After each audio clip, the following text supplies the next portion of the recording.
Hello, welcome all of you on the platform of Mekagate. तो आज की lecture start होने से पहले हम ये जानते हैं कि लास्ट लेक्चर में हमने क्या स्टडी किए थे। थर्मोडायनेमिक प्रॉपर्टीज़ थी एंड टेम्परेचर स्केल था। इन दोनों के ऊपर हम लोग रिलेशन देखे थे कि टेम्परेचर का प्रेशर के साथ क्या रिलेशन आएगा अगर वॉल्यूम कांस्टेंट रहेगी तो, फिर वॉल्यूम के साथ क्या रिलेशन रहेगा। उन सारे कंडीशन को हम लोगों ने डिस्कशन किया था लास्ट लेक्चर में, और उसके ऊपर एक दो न्यूमेरिकल वगैरह भी डिस्कशन किए थे। आज हम लोग स्टडी करेंगे zeroth law of thermodynamics.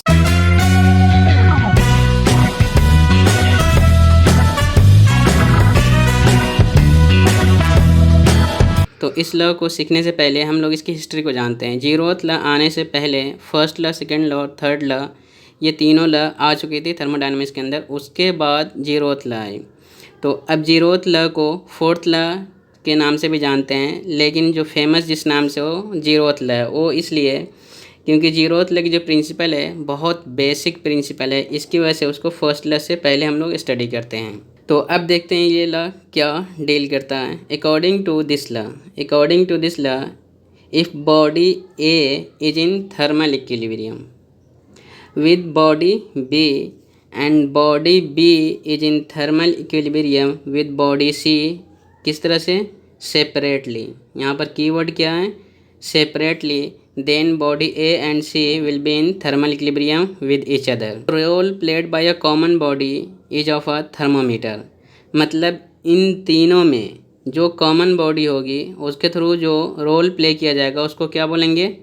Thermometer. जैसे यहाँ पर बॉडी ए है, बी है एंड सी है, लेकिन बी क्या है? ए के साथ भी रिलेशन शो कर रहा है, और फिर बी क्या है? सी के साथ भी रिलेशन शो कर रहा है, जिसकी वजह से यहाँ पर बी क्या हो जाएगा? कॉमन बॉडी, और इस बॉडी जो रोल प्ले किया उसको क्या बोलेंगे? Thermometer. Zeroth law of thermodynamics provide the concept of thermal equilibrium. मतलब जीरोथ लॉ जो है वो थर्मल इक्विलिब्रियम की कॉन्सेप्ट को बताएगा। अब जीरोथ लॉ को इस फिगर से देखते हैं। मान लो कि ये बॉडी ए है, ये बॉडी बी है, और ये बॉडी सी है।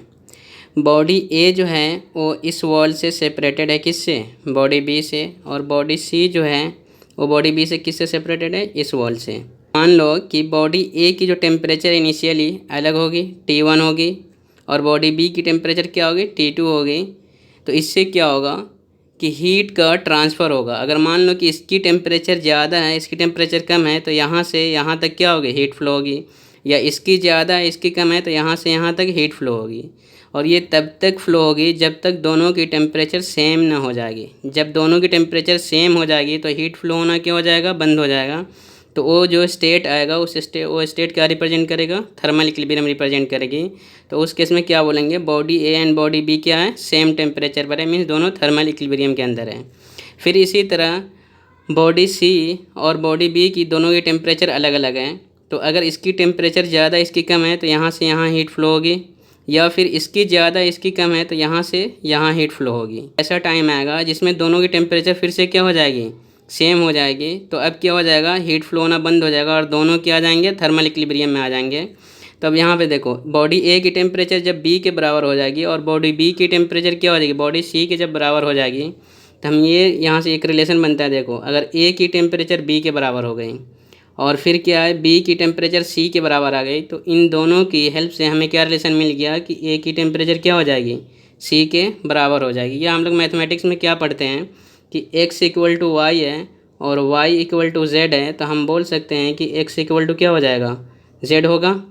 ये हम लोग मैथमेटिक्स में रिलेशन पढ़ते हैं। सिमिलरली हम लोग यहाँ पर स्टडी कर रहे हैं जीरोथ लॉ के अंदर। और जीरोथ लॉ को हम और कौन से नाम से जानते हैं? फोर्थ लॉ के नाम से जानते हैं, क्योंकि ये थर्ड लॉ के बाद ये आई थी, इसलिए इसको फोर्थ लॉ के नाम से जानते हैं। लेकिन फेमस जो है ये जीरोथ लॉ से ही। अब देखते हैं गिब्स फेज रूल। गिब्स ने एक रूल दिया था, और रूल ये है कि P + F = C+2। अब यहाँ पर P क्या है? ये फेज़ को रिप्रेजेंट कर रहा है। C क्या है? नंबर ऑफ़ कंपोनेंट को रिप्रेजेंट करेगा। और F क्या है? Degree of freedom. अब ये फेज़ क्या होता है, जरा इसको समझते हैं। फेज़ जो होगा वो फिजिकली डिस्टिंक्ट होगा, मतलब फिजिकली वो अलग होगा, मैकेनिकली वो सेपरेबल भी होगा, एंड केमिकली क्या होगा? होमोजीनियस होना चाहिए। तीन पॉइंट हमें याद रखना है। Physically distinct, mechanically separable and chemically क्या होना चाहिए? होमोजीनियस होना चाहिए। फेज़ की ये 3 कंडीशन है। अब देखते हैं degree of freedom. Minimum number of independent variable और इंटेंसिव और intrinsic variables are required to locate और fix the state of any system, यानी किसी भी सिस्टम के स्टेट को लोकेट करने के लिए या उसको फिक्स्ड करने के लिए हमें जो minimum number of independent variable required होगा, क्या मिनिमम, यहाँ पर वर्ड क्या रखना है, minimum number of independent variable जो रिक्वायर्ड होगी, तो उसको हम लोग क्या बोलेंगे, डिग्री ऑफ फ्रीडम। अब इसको हम लोग अलग अलग केस से समझते हैं। केस फर्स्ट में हमने क्या लिया कि सिंगल फेज रहेगी, सिंगल कंपोनेंट रहेगी, तो उस केस में देखेंगे कि डिग्री ऑफ फ्रीडम क्या आएगी। तो सिंगल फेज मीन्स क्या है कि एक फेज उसमें इन्वॉल्व रहेगा। तो यहाँ पर देखो आइस है, तो आइस यहाँ पर क्या है, सिंगल फेज है। अब ये कौन सी फेज है, सॉलिड फॉर्म है। वाटर ये लिक्विड फेज में, स्टीम ये गैस की फेज में है। अब ये तीनों क्या अगर अलग अलग सेपरेटली देखा जाए तो सिंगल कंपोनेंट है। तो जब हम लोग इसको गिब्स फेज रूल में पुटिंग करते हैं, फेज की वैल्यू 1 डालते हैं, डिग्री ऑफ फ्रीडम निकालना है कंपोनेंट की 1, तो हमें डिग्री ऑफ फ्रीडम क्या मिल रही है, 2 मिल रही है। तो हमें याद क्या रखना है कि अगर single phase single component system होगा तो उसमें डिग्री ऑफ फ्रीडम क्या आएगी, 2 आएगी। सेकेंड केस क्या है, 2 phase single component system means ऐसा सिस्टम जिसमें 2 फेज हो लेकिन कंपोनेंट क्या होना चाहिए, सिंगल ही होना चाहिए। जैसे एग्जांपल के तौर पे अगर हम आइस और वाटर का क्या करें, मिक्स कर देंगे, तो यहाँ पर आइस क्या है, सॉलिड फॉर्म में रहेगी और वाटर क्या है, लिक्विड फॉर्म में रहेगी, लेकिन दोनों में कंपोनेंट क्या रहेगा, एक ही रहेगा। अगर वाटर को ही हम लोग फ्रीज करेंगे तो वो क्या हो जाएगा, आइस में कन्वर्ट होगा और वो हमें सॉलिड स्टेट देगा, और फिर उसको अगर हम मेल्ट करेंगे तो वाटर के फॉर्म में आ जाएगा। तो हमें कंपोनेंट क्या मिल रहा है, एक ही मिल रहा है, लेकिन स्टेट क्या मिल रहा है, 2 अलग अलग स्टेट हैं। तो इस केस में जब हम गिब्स फेज रूल के अंदर इसकी वैल्यू को पुटिंग कर रहे हैं तो उस केस में हमें डिग्री ऑफ फ्रीडम क्या मिल रहा है, 1 मिल रहा है। थर्ड केस में क्या है कि 3 फेज होगा लेकिन कंपोनेंट क्या होगा, सिंगल ही होगा। यहाँ पर देखो आइस, वाटर और स्टीम तीनों को मिक्स कर देंगे तो हमें क्या मिलेगा, 3 फेज सिस्टम। आइस क्या होगा, सॉलिड स्टेज को रिप्रेजेंट करेगा, वाटर लिक्विड को और स्टीम गैस फेज को। तो यहाँ पर हमें 3 फेज सिस्टम मिल गया लेकिन कंपोनेंट क्या एक ही है। जब हम इसकी वैल्यू को गिब्स फेज रूल के अंदर पुटिंग कर रहे हैं तो हमें डिग्री ऑफ फ्रीडम क्या मिल रहा है, 0 मिल रहा है। तो अब ये 0 डिग्री ऑफ फ्रीडम क्या है, ये एक स्पेशल पॉइंट है। अब ये है क्या, देखते हैं, द यूनिक रेफरेंस पॉइंट। ये क्या है, यूनिक रेफरेंस पॉइंट है जहाँ पर क्या होगा, डिग्री ऑफ फ्रीडम क्या होगी, 0 होगी। इसी को हम लोग क्या बोलते हैं, ट्रिपल पॉइंट। तो हमें याद क्या रखना है कि अगर ट्रिपल पॉइंट है तो ट्रिपल पॉइंट पर डिग्री ऑफ फ्रीडम क्या रहेगी, 0 रहेगी। तो अब हम लोग सीखते हैं point function versus path function, मतलब पॉइंट फंक्शन और पाथ फंक्शन को हम लोग कंपेयर करते हुए आगे बढ़ेंगे। पहले हम लोग देखते हैं point function. Point functions are those whose value does not depend on the path followed by the system. तो इसको समझने के लिए हम लोग जरा इस फिगर की हेल्प लेते हैं। अब यहाँ पर हमने एक पीवी डायग्राम ड्रा किया और यहाँ पर 2 प्रोसेस दिखाया है, प्रोसेस 1 to 2 ये वाली है और 2 to 1 यहाँ ये प्रोसेस है। तो अगर इस प्रोसेस को होने में क्या हुआ कि ये पाथ को फॉलो किया तो जो भी प्रॉपर्टीज़ हैं उसकी वैल्यू क्या होगी कि इस पाथ के ऊपर डिपेंड नहीं करेगी, सिर्फ इसके इनिशियल पॉइंट और फाइनल पॉइंट पे डिपेंड करेगी। उसको हम लोग क्या बोलेंगे, पॉइंट फंक्शन।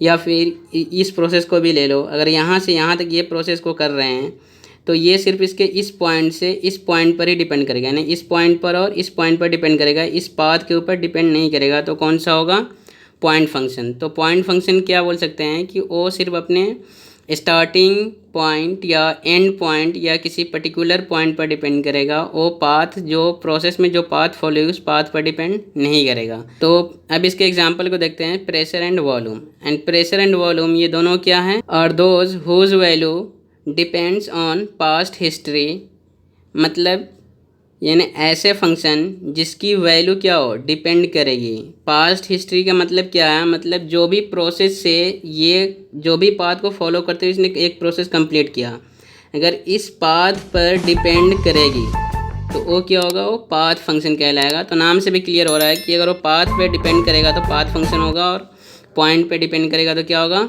पॉइंट फंक्शन कहलाएगा। तो यहाँ पर पास्ट हिस्ट्री क्या है, उसके पाथ को ही रिप्रेजेंट कर रहा है। एग्जाम्पल के तौर पे हीट एंड वर्क क्या ये पाथ फंक्शन है। अब हम लोग एग्जैक्ट डिफरेंशियल को देखते हैं। The cyclic integral of variable is equal to 0। Means अगर कोई वेरिएबल है, अगर हम लोग उसका साइक्लिक इंटीग्रल कर रहे हैं, अगर इंटीग्रल करने के बाद उसकी वैल्यू 0 आ गई तो उसको क्या बोलेंगे, एग्जैक्ट डिफरेंशियल। अब एग्जाम्पल के तौर पर क्या है, प्रेशर एंड वॉल्यूम क्या हमारी एग्जैक्ट डिफरेंशियल है। तो अगर हम लोग इसकी साइक्लिक इंटीग्रल करेंगे, अगर उसकी वैल्यू 0 के बराबर आ गई तो क्या हो जाएगी, एग्जैक्ट डिफरेंशियल। अब हम लोग इन एग्जैक्ट डिफरेंशियल को देखते हैं। The cyclic integral of variable is not equal to 0 is called inexact differential. तो हमें इससे क्या समझ में आया कि अगर कोई वेरिएबल है, हम उसका साइक्लिक इंटीग्रल कर रहे हैं और 0 के इक्वल नहीं हो रहा है, तो उसको क्या बोलेंगे? इनएग्जैक्ट डिफरेंशियल। अब इसके एग्जांपल कौन कौन से? Heat and work. तो हमें क्या समझ में आया कि मान लो कि ये वर्क है, अगर हम इसका साइक्लिक इंटीग्रल कर रहे हैं, अगर वो इक्वल टू 0 नहीं हो पा रही है, तो इसका मतलब क्या हो? इनएग्जैक्ट डिफरेंशियल है। तो हमें याद क्या रखना है कि प्रेशर एंड वॉल्यूम क्या है? ये एग्जैक्ट डिफरेंशियल है, जबकि हीट एंड वर्क क्या है? ये इनएग्जैक्ट डिफरेंशियल है। अब हम लोग रिप्रेजेंटेशन को देखते हैं। पहला क्या है? Path function. पाथ फंक्शन अगर हम लोग कैलकुलेशन कर रहे हैं वर्क डन निकालने के लिए, हीट निकालने के लिए, तो उसमें अगर हमें प्रोसेस के हिसाब से वर्क डन और हीट निकालना पड़ता है, तो हमें जिस प्रोसेस से हमें वर्क डन निकालना है उसकी नेमिंग करने के लिए हम लोग ये मेथड यूज़ करेंगे। क्योंकि ये 1 to 2 एक प्रोसेस हुए हैं, इसमें कुछ वर्क डन हुआ होगा, तो उसको हम लोग दिखाएंगे क्या? Work done of process 1 to 2 by the path ए। तो अब हम लोग इसको कैसे लिखेंगे? W1A2, या फिर यहाँ से देखो 2 से 1 तक हुआ कोई प्रोसेस, इसमें भी कुछ वर्क डन हुई होगी, तो इसको कैसे दिखाएंगे? W2B1, मतलब स्टार्टिंग पॉइंट, फिर जिस पाथ को फॉलो कर रहा हो पाथ की नेम देंगे और फिर एंड पॉइंट का नेम देंगे। एग्जैक्ट फंक्शन देखते हैं क्या होता है। एग्जैक्ट फंक्शन को हम लोग dp, dv या dt से दिखाएंगे। यहाँ पर प्रेशर, टेम्परेचर एंड वॉल्यूम तीनों पॉइंट फंक्शन है। हम लोग अभी टॉपिक पढ़े एग्जैक्ट डिफरेंशियल में, सिर्फ मैंने उसमें एग्जांपल दिया था प्रेशर एंड वॉल्यूम, लेकिन प्रेशर, वॉल्यूम एंड टेम्परेचर तीनों क्या है? ये पॉइंट फंक्शन है। तो जो भी पॉइंट फंक्शन होगी क्या होगी? जो भी पॉइंट फंक्शन होगी वो क्या होगी? एग्जैक्ट डिफरेंशियल होगी। और एग्जैक्ट डिफरेंशियल को हम लोग dp, dv या dt के फॉर्म में लिखेंगे। अब इनएग्जैक्ट डिफरेंशियल है तो इसको हम लोग पार्शियल फॉर्म में दिखाएंगे। तो यहाँ पर हीट एंड वर्क क्या होता है? ये इनएग्जैक्ट डिफरेंशियल है, तो इसलिए या तो d इसके ऊपर क्रॉस करके डी क्यू दो, या फिर डेल क्यू लिखो, या d क्रॉस w, या फिर डेल w लिखो। तो ये इनएग्जैक्ट डिफरेंशियल को दिखाने का तरीका है। All the properties are point function and exact differentials, मतलब जितने भी थर्मोडायनेमिक प्रॉपर्टीज़ हैं वो सारे क्या हैं? पॉइंट फंक्शन होंगे और एग्जैक्ट डिफरेंशियल होंगे। तो इससे हमें क्या समझ में आया कि अगर कोई फंक्शन पॉइंट फंक्शन है तो एग्जैक्ट डिफरेंशियल होगा, अगर एग्जैक्ट डिफरेंशियल है तो क्या होगा? वो थर्मोडायनेमिक प्रॉपर्टीज़ होगी। Heat and work our path function and in exact differential, जो अभी हमने ऊपर डील कर लिया। हीट एंड वर्क क्या है? पाथ फंक्शन है जो पाथ पर डिपेंड करती है, इसलिए ये क्या हो जाएगा? इन एग्जैक्ट डिफरेंशियल होगा। तो आज के लेक्चर में हमने इतना कुछ सीखा। नेक्स्ट लेक्चर में हम लोग गेट के प्रीवियस ईयर के जो क्वेश्चन है उसको हम लोग डील करेंगे।